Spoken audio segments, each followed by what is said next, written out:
Okay, so one thing I would like to define here is that what are the burdens on the house? Burden on the house is how an organized or not organized religion can benefit or harm the society, right? So here the debate is harms versus benefit. So first of all, I would like to characterize certain things from my side of the house. First would be religion. Second would be how organized religion work. Third would be how organized religion helps in competitive philanthropy, and later how this organized religion is the way to reformation, and later how this particular religion is more beneficial to the society than any unorganized and than the paradigm of unorganized religion. So first of all, how we would define religion? For Madam PM comes and herself agrees that what is religion? That it is spiritual path of life, right? So when we talk about religion as a spiritual part of life, so what we define here is that religion for a person is not just a spiritual path of life. It leads to salvation, it leads to sense of peace, it leads to sense of belonging in a person by serving others. The person who is a part of particular religion comes and propagates a common idea, a common principle of serving others, and by serving others they lead to a sense of peace, sense of belonging. And how, what now I would sense of belonging. And also when we talk about all these things, what we come up as when we talk about all these sense of belonging, sense of peace, how does it come? When you have a common motive, common principle by which you have to serve others, right? So what happens here is that similar identities are created, and similar identities are created to serve people, right? So what happens in an organized religion is a particular person or particular community which wants to serve humanity, serve people, with a common principle, get a particular platform by which they can work together in very harmonious way, and they can work for people's upliftment. And how would they serve? In status quo, what we can see is how organized religion have come up in a very large scale to do philanthropic work. They have made hospitals, they have made schools, they have helped in civilizing the things. And when you come up, when Madam PM comes up and says that there would be, she has given 3 benefits, that the humanity would be preserved and there would be a holistic development. I would like to say that this falls in our paradigm because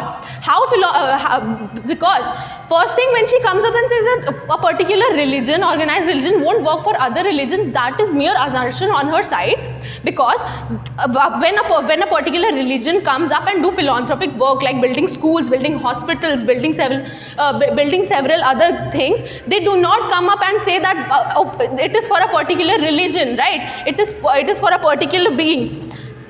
So here I would like to say that the humanity and what the humanity thing works in our paradigm. Second thing I would like to say that when we talk about organized religion here per se, what we mean is that even though it's organized religion, here in an organized religion we preserve our own, they preserve their own beliefs, and at the same point working side by side with the modern adaptation. They help in, they adapt to the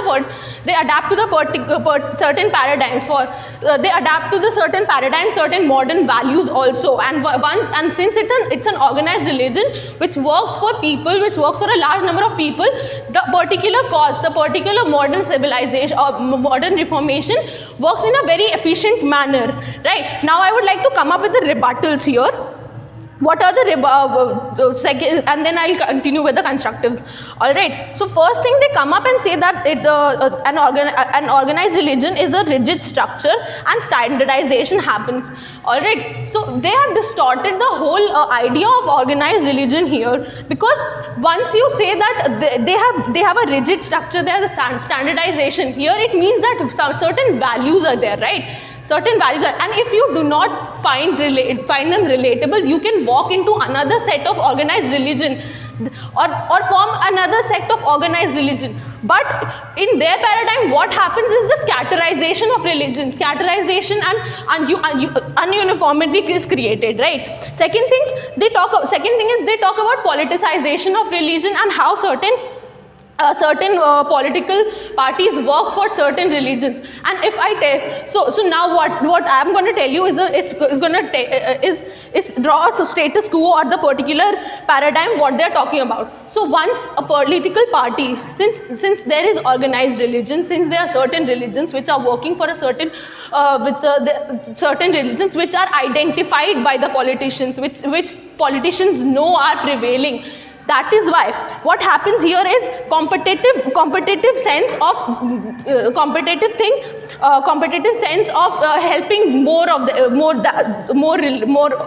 helping them more, right? What happens is once they define, so here comes up that a particular religion which is working, a particular religion which is identified. So what happens is political people tend to work for their benefits. And since there would be no political religion, there would be no organized religion, what would be there, that they won't be able to identify the particular problems connected to a certain religion.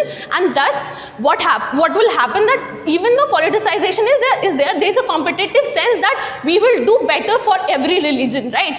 So, and the third thing they come up with is that the freedom to choose will be curbed. What are you saying, madam, when the freedom to choose a particular religion is more preserved in our paradigm, because once a particular person do not relate to a particular religion, they can move back into a certain different religion, right? Also, when they talk about the psychological impact and sense of fear, I again would come up and say that it's a voluntary practice to come and join a particular religion or particular organ. That means by religion I mean the particular organized religion, right? So here I would like to sum up it. Thank you, proud to oppose.